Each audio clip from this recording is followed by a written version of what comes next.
Assalamualaikum warahmatullahi wabarakatuh. Perkenalkan, nama saya Febri Indra dari Rescue Bukit Asam. Di sini saya akan menyampaikan teori tentang basic firefighting atau pelatihan dasar penanggulangan kebakaran.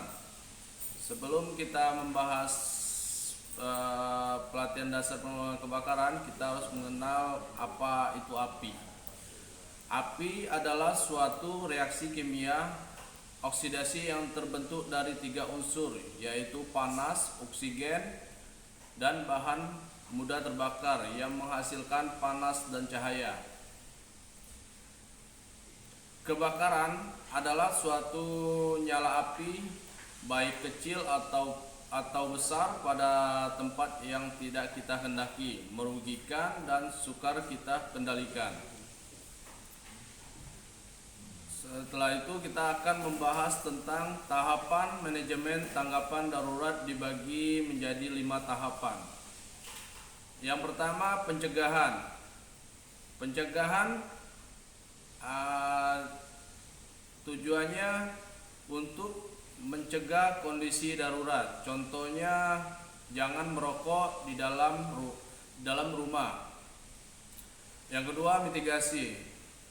Mitigasi ini tahapan yang bertujuan untuk mengurangi dampak kondisi darurat.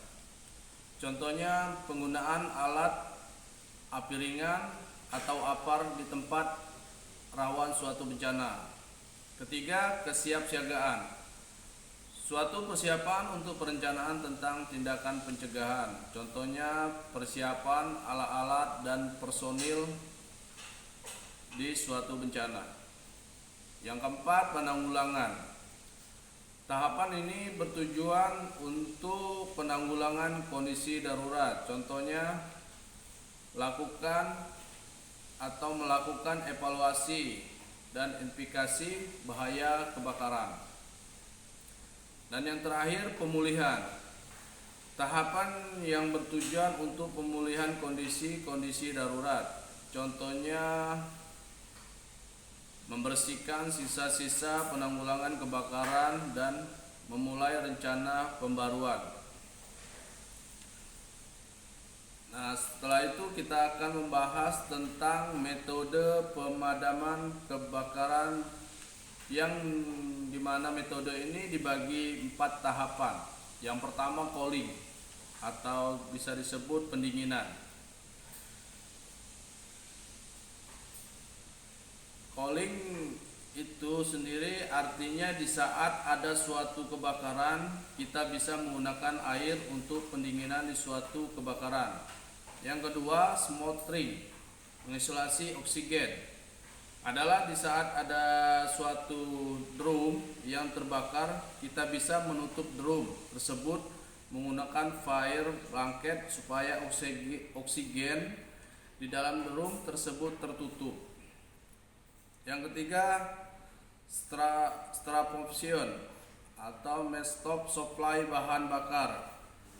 Di saat ada percikan api di dalam mobil kita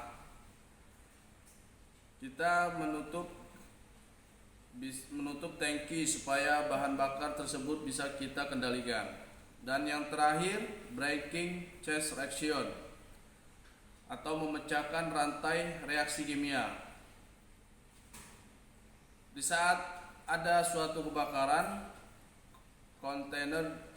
kantor atau gedung, kita bisa menggunakan APAR CO2 untuk memecah rantai reaksi kimia tersebut. Sekian materi yang bisa saya sampaikan. Assalamualaikum warahmatullahi wabarakatuh.